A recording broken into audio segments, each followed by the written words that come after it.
I've been playing FGO for close to a year when I'm writing this, and I can safely say that FGO is solid. And for a mobile game, it's great.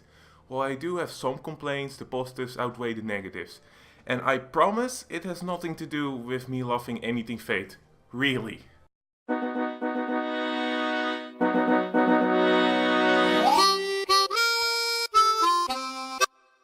Fate Grand Order is a mobile game and I'm going to judge it as such.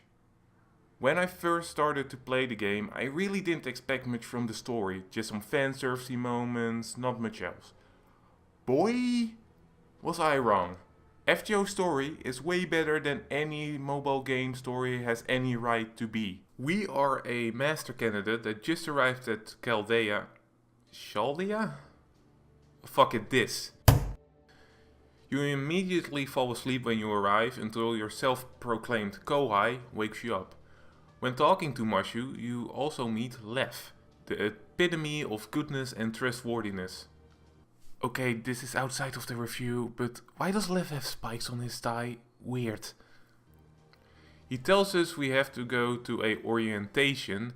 There we meet Olga Marie, who slaps us in the face and tells us to fuck off because we fell asleep again. Also we meet Dr. Roman and then explosion.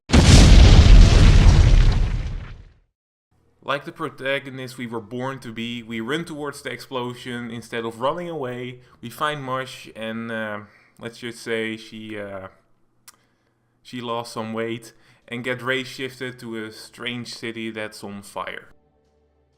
I'll stop talking about the story here and you can figure out the rest for yourself because I'm lazy and I'm not gonna summarize the entire story. I think the story starts off alright, maybe a little boring, but the story gets really going around Camelot. The gameplay isn't too complicated, but also not so simple that you don't have to pay any attention. The player controls several servants. Every servant has 5 different cards that can be Buster, Art or Quick. 6 servants are in your party, but only 3 fight at a time. All the cards of the active party are put together and you draw 5 out of the 15 every turn. Then you choose 3 cards to attack with.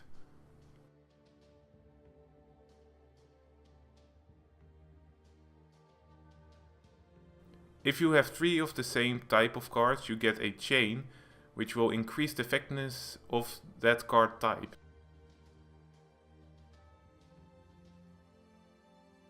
And if you have 3 cards of the same servant, that servant gets an extra attack. There's also this rock, paper, scissor aspect, where one type of class is weaker against another, but strong against a different one. As long as you pay attention to class advantage, you should be fine for most of the game. There are 2 types of summons in this game, Friend Point Summon and Saint's Court Summon.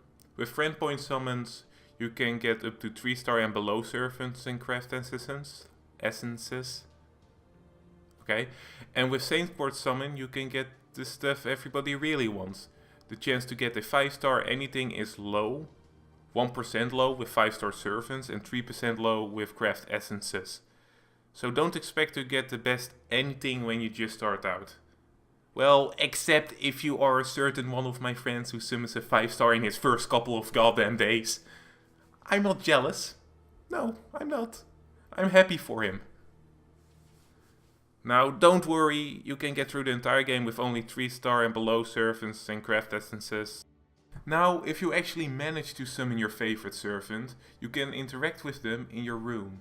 All the lines the servants say are voiced and more lines are unlocked the more you play with them.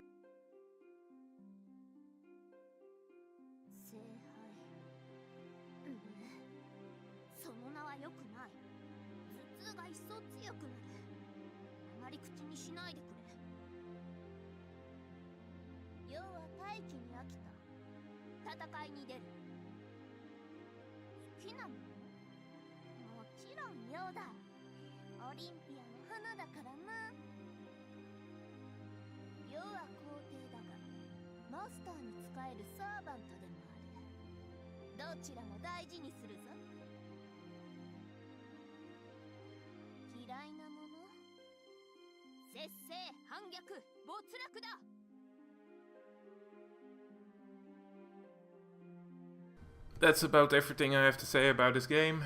In conclusion, if you like Fate as a franchise, play this game. If you have a lot of money that you don't know what to do with, play this game. If you want to be in an endless cycle of waiting for your favorite servant to show up and then not summoning her because you're lucky shit, play this game. Hello, me here. I just wanted to tell you guys how much I appreciate you watching this until the end. If there are even any left who watched it until the end, but you don't know how much it means to me if you actually did it. And maybe go watch one of my other videos if you want to. You don't have to, just a suggestion. So see you guys next time.